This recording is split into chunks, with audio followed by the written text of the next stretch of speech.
मोहन सिंह जी, आपसे सवाल है, आप कितना डरे हुए हैं? कोई आशंका वाशंका है?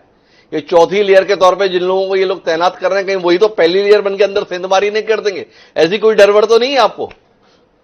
देखिए हिमांशु जी, जी मैं तो दोनों ही परिस्थितियों में कह रहा हूँ। आदरणीय प्रताप भानु जी भी बहुत अच्छी तरह से जानते हैं, जी मेरे मित्र भी रहे हैं, उन्होंने स्वीकार भी किया है कि नहीं, ऐसा कुछ भी नहीं होता है। जी मैं आपको बताऊं कि मैं 3 चुनाव तो मैंने कांग्रेस के जिलाध्यक्ष की हैसियत से कराए थे जी उस समय।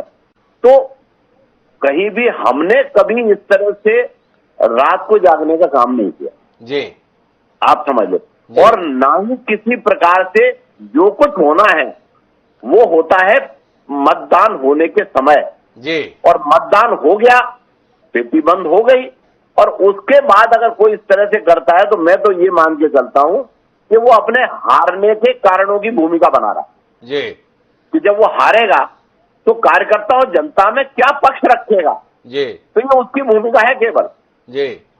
तो बाकी इसका किसी, देखिए प्रशासन शासन किसी का भी हो, जी चाहे भाजपा की सरकार हो चाहे कांग्रेस की सरकार हो, जी पुलिस और प्रशासन ये सदैव चुनाव आयोग के अंतर्गत काम करता है, और चुनाव आयोग जितनी निष्पक्षता से काम करता है उसके बाद मुझे नहीं लगता कि इस प्रकार की कोई भी संभावना कहीं इस हिंदुस्तान के किसी भी स्तर पे है।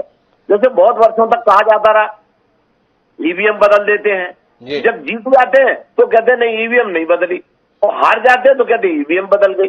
तो ये तो अब विपक्ष और कांग्रेस और इसकी एक धारणा है कि लगातार हार रहे हैं तो क्या करें, जनता के बीच में जाएंगे तो कुछ तो कहना पड़ेगा, बस इतनी सी बात।